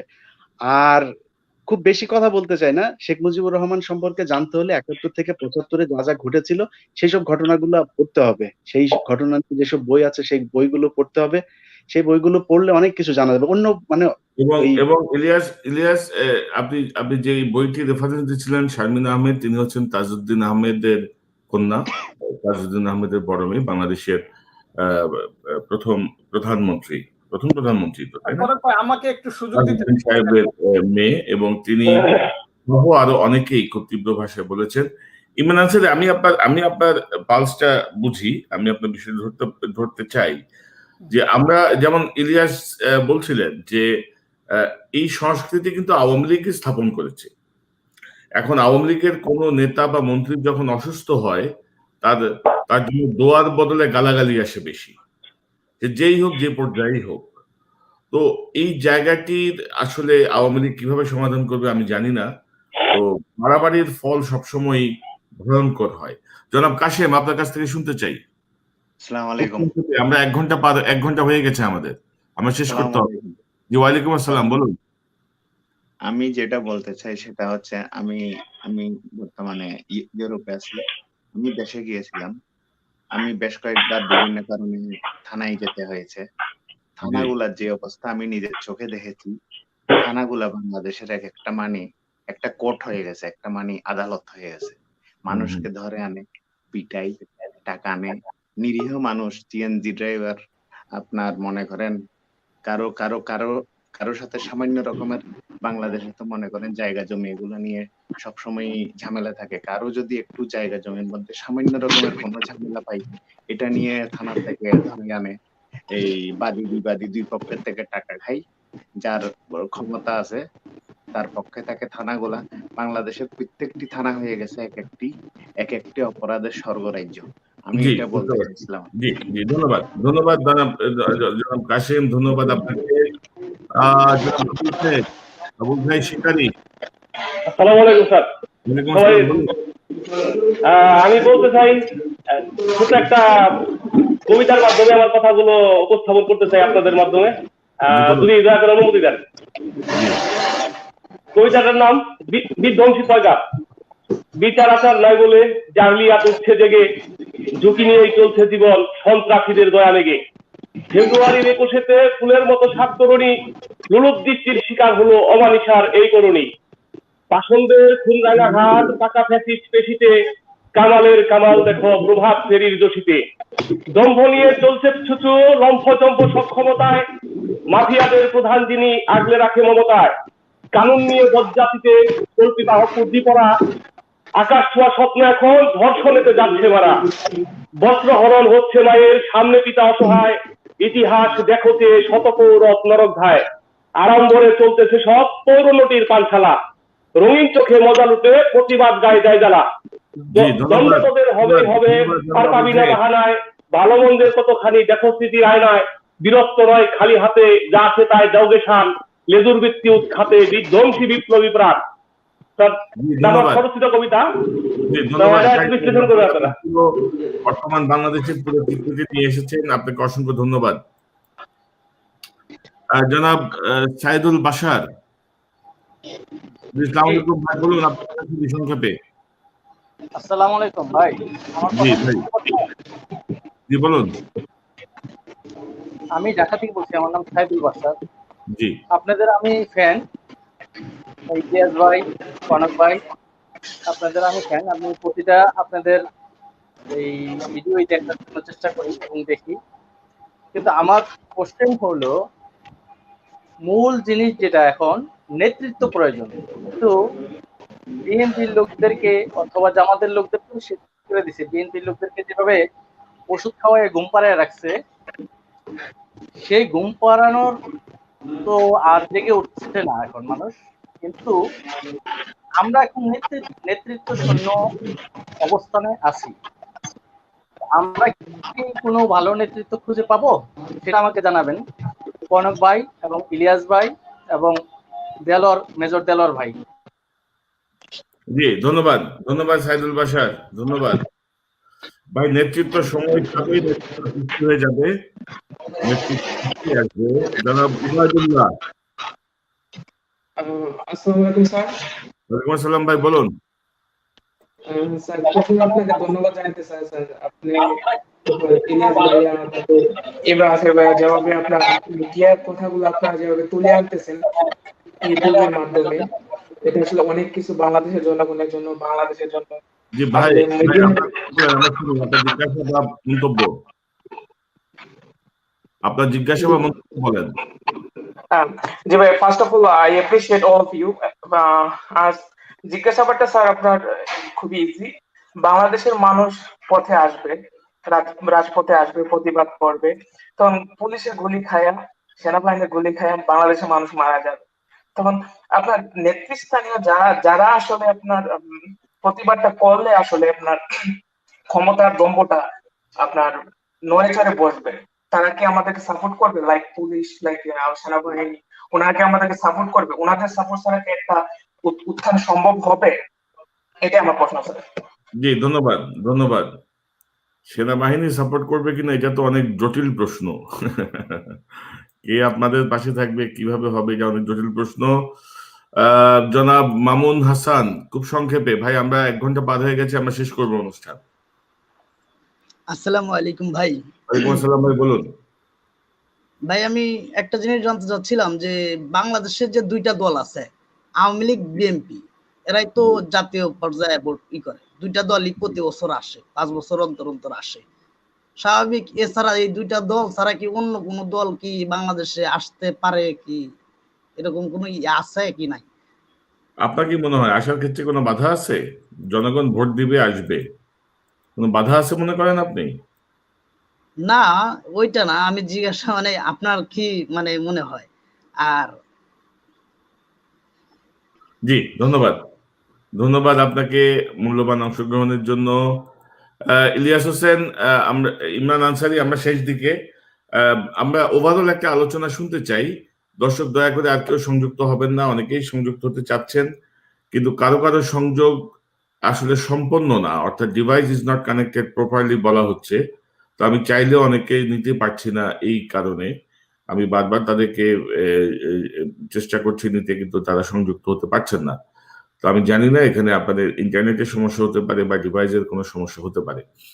তো আনসারি, আপনার আপনার সর্বশেষ মন্তব্য জানতে চাই। আপনি এই যে আলোচনাটি হলো, বাংলাদেশে যে জিনিসটা একটা জায়গায় আমাদেরকে ঐক্যমত্য আসতে হবে। আমরা আন্দোলন করি, আমরা তো একটা কিছু পরিবর্তন করতে চাই, আমরা জাস্টিস প্রতিষ্ঠা করতে চাই, সুশাসন প্রতিষ্ঠা করতে চাই, গণতন্ত্র প্রতিষ্ঠা করতে চাই।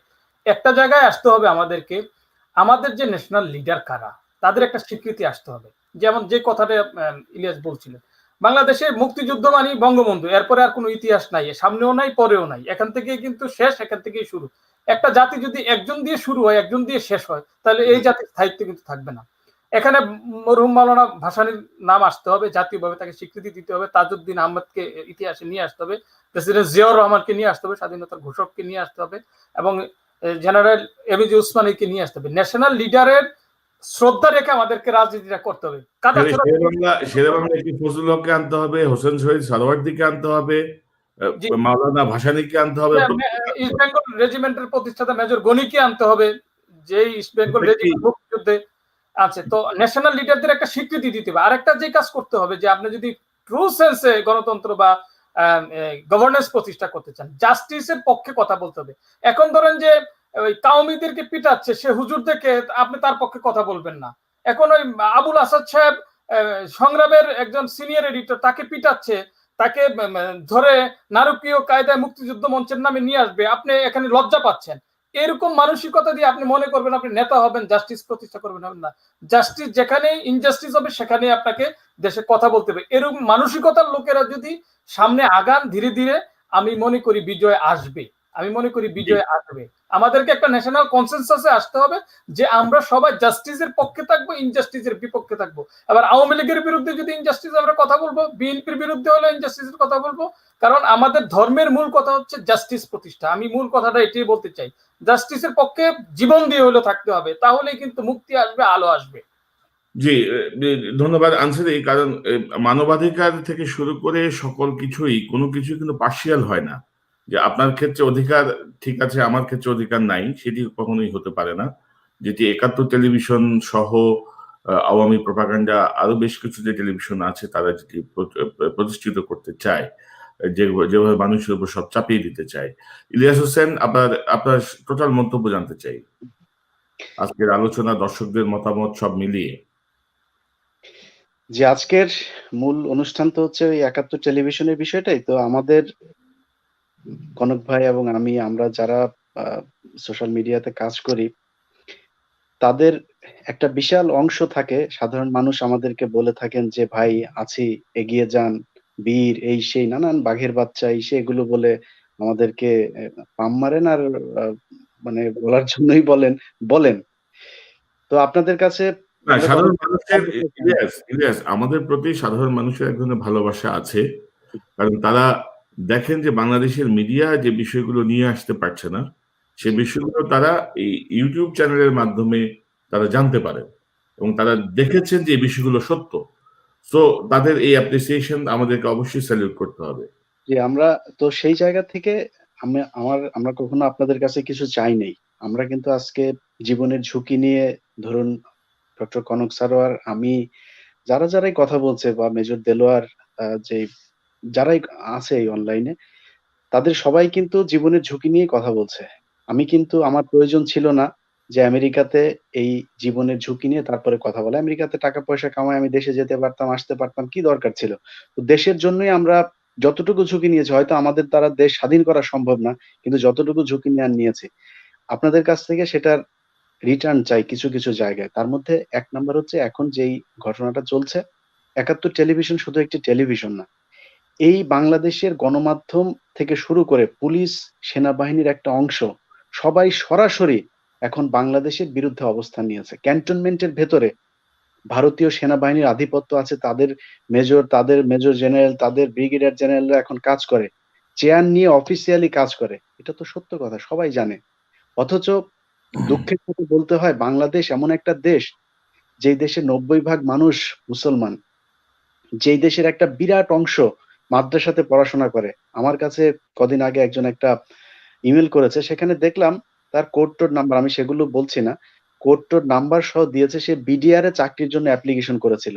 সেখান থেকে তারা এরর কোড হিসাবে একটা ফিরতি একটা মেসেজ পাঠিয়েছে, এবং সে নাকি তাদের টেলিফোনে অথবা কোনোভাবে তাদের কাছে যোগাযোগ করে বলেছে যে আমার এটা কি সমস্যা ছিল, তখন তারা বলেছে যে তোমার ম্যাট্রিক সার্টিফিকেট হচ্ছে মাদ্রাসা থেকে পাশ করা।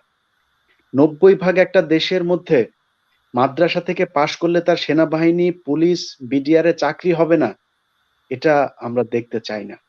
অতএব এই 71 টেলিভিশনের এই যে জোট আছে, এই জোট শুধুমাত্র যে আজকে নুরুর বিরুদ্ধে কথা বলছে তা নাই। নুরুর বিরুদ্ধে যারা কথা বলছে তারাই ইসলামের বিরুদ্ধে কথা বলছে, যারা ইসলামের বিরুদ্ধে কথা বলছে তারাই আজকে আওয়ামী লীগের পক্ষে কথা বলছে, যারা আওয়ামী লীগের পক্ষে কথা বলছে তারাই আজকে ভারতের পক্ষে কথা বলছে।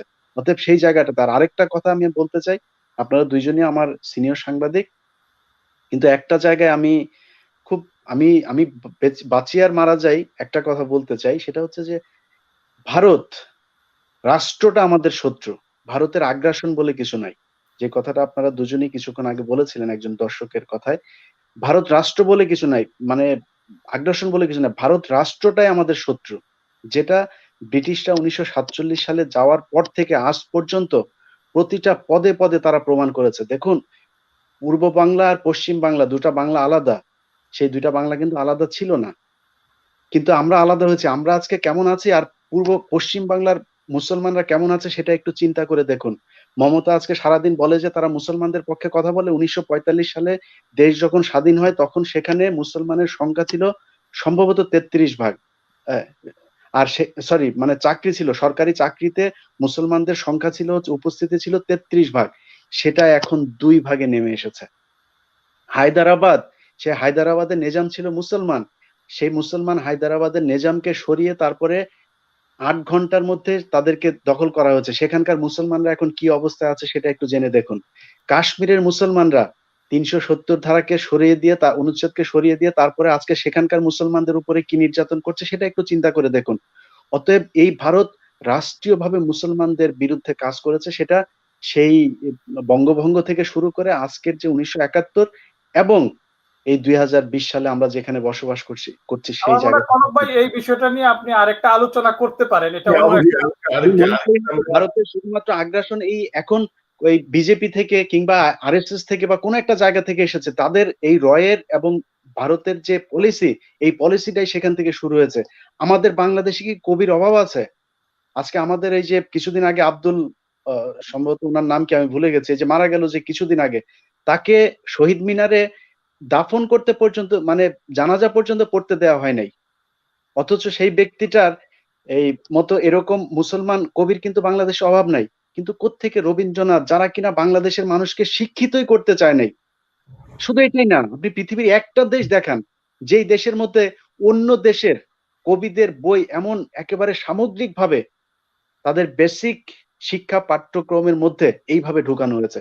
কেন বাংলাদেশে ইলিয়াস হোসেন, আপনার কথার সঙ্গে আপনি অনেক বেসিক কথা বলছেন, এগুলো নিয়ে আমরা আরো বিস্তারিত আমরা আরেকদিন আলোচনা করব। আজকে আমরা আমাদের প্রায় 1 ঘন্টা 12 মিনিট আমাদের আলোচনা হয়ে গেছে, প্রায় 3000 দর্শক।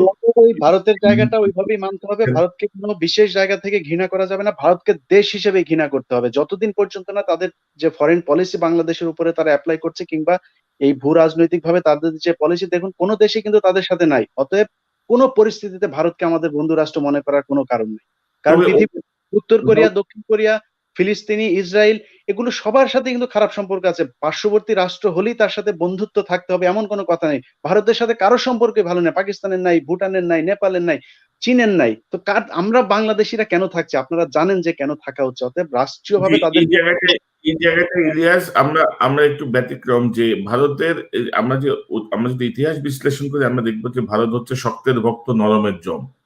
তো বাংলাদেশ যদি সবকিছু খুলে দেয়, বাংলাদেশ যদি বলে যে তোমরা করো, আমরা তোমাদেরকে সব দিয়ে দিলাম, আমাদেরকে একটু ক্ষমতায় রাখো, আমরা ভোট চুরি করে আসছি, আমরা মধ্যরাতে আসছি, আমাদেরকে তোমরা রক্ষা করো, তো ভারত তো মাথার উপর পা দিয়ে দাঁড়িয়ে থাকবে, এটা খুব স্বাভাবিক বিষয়। তো আমরা যদি একটু শক্ত থাকতাম, নিশ্চয়ই আমাদের উপর এতটা তাদের আধিপত্যের কোনো সুযোগ ছিল না। তো আজকে অংশগ্রহণ করার জন্য আলোচনা থেকে সরে যাচ্ছে। শেষ কথা হচ্ছে, এখানে যে মানুষগুলো এখন এই মুহূর্তে দেখছেন, কেউ ভিডিওটা শেষ করার পরে একাত্তর টেলিভিশনের ফেসবুক পেজ এবং ইউটিউব আনসাবস্ক্রাইব এবং আনফলো আনলাইক না করে কেউ বের হবেন না। এটা আপনার নৈতিক দায়িত্ব। আপনারা যারা এতদিন যুদ্ধ করতে চাচ্ছেন আমাদের সাথে, আমাদেরকে এগিয়ে যান, কি চাই এই সেই বলেছেন, তাদের কাছে আমরা আজকে এটাই চাই। এরপরে ভারতের বিভিন্ন পণ্য বয়কটের ডাক থেকে শুরু করে একাত্তর টেলিভিশনের যে মেঘনা গ্রুপ, সেই মেঘনা গ্রুপের পণ্য বয়কটেরও ডাক আসতে পারে। এই জিনিসগুলো একটু মানেন। আপনাদের ঘরে বসে থেকে অনেক কিছু করার আছে, সেগুলো অন্তত করতে থাকুন। আল্লাহ হাফেজ। তো ইলিয়াস এবং ইমরান হোসেন এক মুরব্বী একটা কমেন্টস করছে, যদি একটু শুনেন। ৭১ টিভির বিরোধিতা যারা করছে তারা ৭১-এ দেশ বিরোধী ছিল। স্বাধীনতা বিরোধী শক্তিরাই কেবল ৭১ টিভিকে বয়কট করতে পারে, আবেগ নয় বিবেক দিয়ে চিন্তা করে। তো বুঝতেই পারছেন যে এটা কোন গ্রুপ, কি কি হচ্ছে। তার মতামত দেওয়ার মতামতকে হ্যাঁ, আমরা সবই ওপেন। যে যাই আপনারা জানেন যে বাংলাদেশের মানুষ, সাধারণ মানুষ কিভাবে ৭১-কে বয়কট করেছে। আর কমেন্টের কথা যেটা বলছেন, এটা খুব গুরুত্বপূর্ণ একটা ইস্যু। সেটা হচ্ছে যে যারাই ইউটিউব বা সোশ্যাল মিডিয়াতে কাজ করছেন তাদের সবার জ্ঞাতার্থে বলতে চাই যে গোয়েন্দা সংস্থা, ৩টা গোয়েন্দা সংস্থার এরকম গ্রুপ আছে, তারপরে ছাত্রলীগের আলাদা এরকম ইউনিট আছে, যারা কিনা এখন ফেসবুকের যারা খুব জনপ্রিয় মানুষ কিংবা যারা বাংলাদেশের পক্ষে কথা বলে, স্বাধীনতার পক্ষে কথা বলে, সেই মানুষগুলোকে একটু একটু মানে ডিপ্রেশনে রাখার জন্য, একটু কনফিউজ করার জন্য তারা এই বাহিনীগুলোকে কাজে লাগিয়েছে। সেখানে গিয়ে যাতে ব্যাড কমেন্ট করে তারপর তাদেরকে মানে এই কাজ থেকে বিরত রাখা যায়, সেটা সম্ভব হবে না। এবং ইলিয়াস এই প্রসঙ্গে আমি আপনাকে বলি, তারা ব্যাক কমেন্টস এর সাথে সাথে তার স্ক্রিনশট নেয় এবং প্রতি কমেন্টস তারা ৫০ টাকা করে পায়। তাও ভালো যে আমাদেরকে ব্যাক কমেন্টস করে যদি কারো জীবন রুজি রুটি হয়, কারো যদি ভরণ পোষণ চলে, একটা ইনকাম হয়, অসুবিধা কি, চলুক না।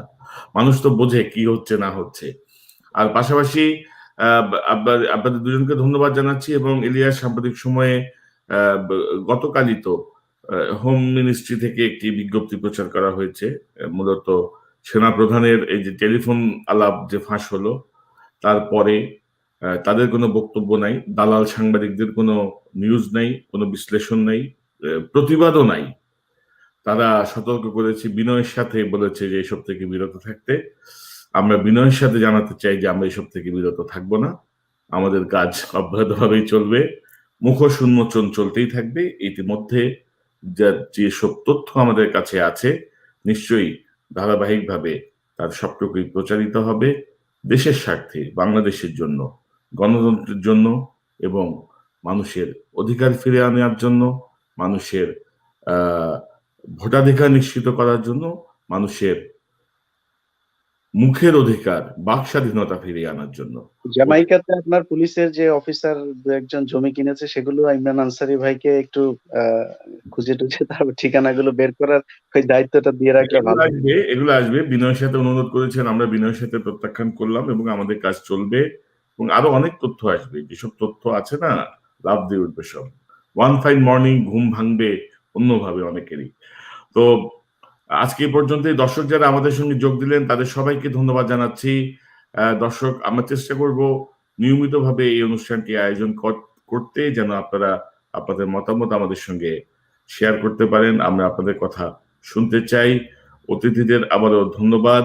দর্শক ভালো থাকুন।